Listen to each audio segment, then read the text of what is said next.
नमस्कार, एक बार फिर से मैं आप सभी के सामने उपस्थित हूँ बेहद ही ज़्यादा महत्वपूर्ण टॉपिक के साथ। ये टॉपिक इम्पॉर्टेंट इसलिए है क्योंकि देश की पहली ये इच्छा मृत्यु होने वाली है।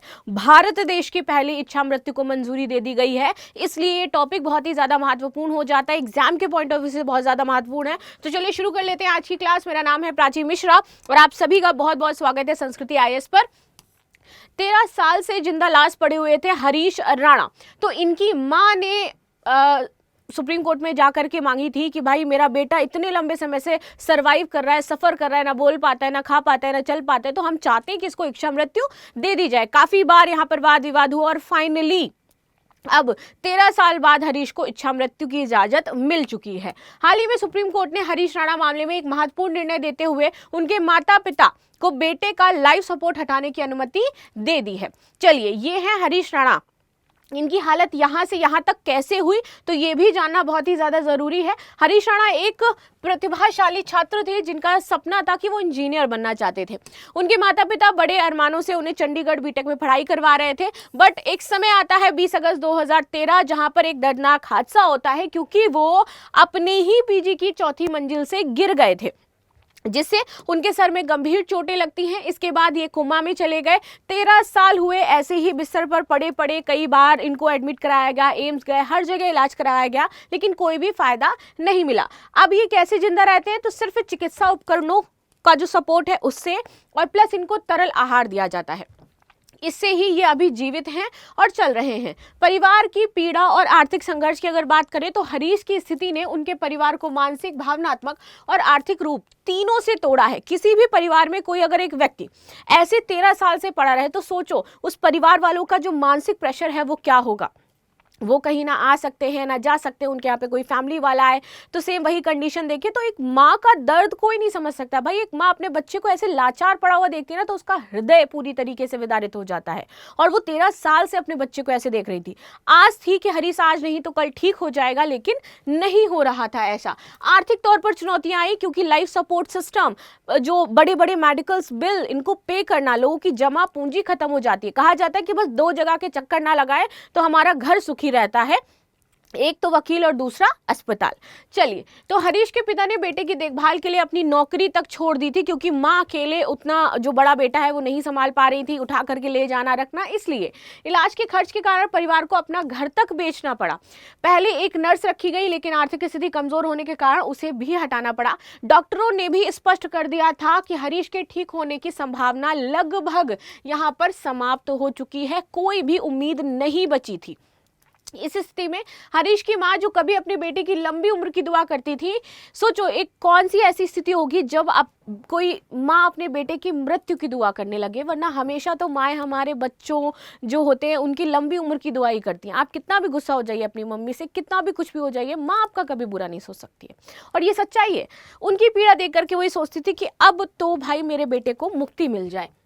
इच्छा मृत्यु की याचिका, परिवार ने अपने बेटे की स्थिति को देखते हुए अदालत में इच्छा मृत्यु की अनुमति मांगी थी। 2018 में ये मामला गया, फिर उसके बाद 2023 में सुप्रीम कोर्ट में याचिका दायर की गई 2 बार, और दोनों बार ही सुप्रीम कोर्ट ने अनुमति देने से इनकार कर दिया कि भाई हम मानव हैं, हम कोई ऐसा फैसला नहीं सुना सकते हैं जहां पर हम सामने वाले के मृत्यु का कारण बने।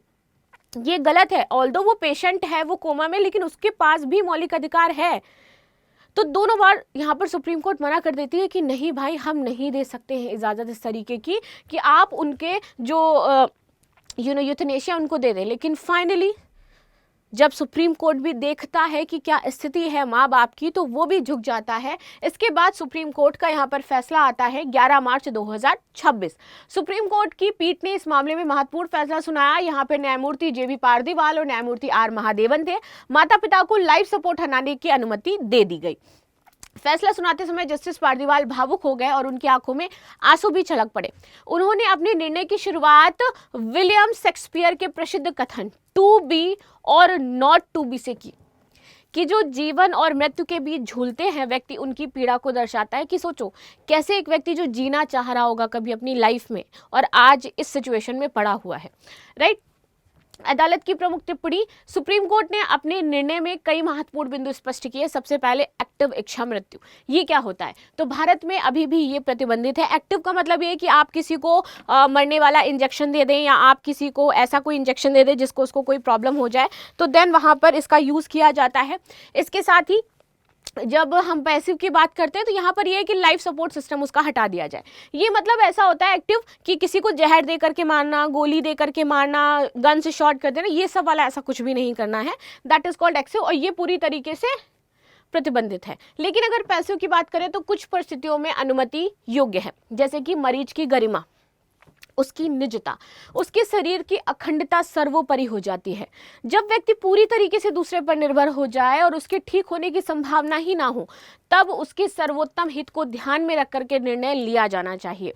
अदालत ने एम्स की मेडिकल रिपोर्ट पर भी भरोसा किया, जिसमें कहा गया था कि हरीश के ठीक होने की संभावना बिल्कुल भी नहीं है और तब जाकर के ये बाद में निर्णय लिया गया। अच्छा, क्या ऐसा कोई भी अभी तक केस नहीं हुआ है हमारे भारत में? ये पहला केस है। तो हाँ भाई, केस तो पहला है, लेकिन मामले ऐसे बहुत सारे आए थे सुप्रीम कोर्ट के सामने जहां पर सुप्रीम कोर्ट ने निर्णय नहीं लिए थे। चलो वो समझते हैं। भारत में इच्छा मृत्यु कानून विकास रूप से सुप्रीम कोर्ट के निर्णयों के माध्यम से ही हुआ है। पहला था अरुणा शानबाग मामला 2011 का। सुप्रीम कोर्ट ने पहली बार पैसिव इच्छा मृत्यु की सीमित परिस्थितियों की अनुमति दी थी। इसके बाद आया कॉमन कॉज मामला 2018 का, जहां पर अदालत ने लिविंग विल को मान्यता दी कि इसमें व्यक्ति पहले से ये तय कर दे कि अगर कोई ऐसी स्थिति होती है तो उसका यानी कि उसका लाइफ सपोर्ट सिस्टम हटा दिया जाए, उसको मार दिया जाए। इसके बाद हरीश राणा मामला 2026। इस मामले ने अदालत ने मानवीय दृष्टिकोण अपनाते हुए परिवार को लाइफ सपोर्ट हटाने की अनुमति दी है। नैतिक और सामाजिक बहस इसकी छिड़ गई कि इच्छा मृत्यु का मुद्दा कई नैतिक और सामाजिक प्रश्न उठाता है। क्या किसी भी व्यक्ति को अपनी मृत्यु चुनने का अधिकार होना चाहिए?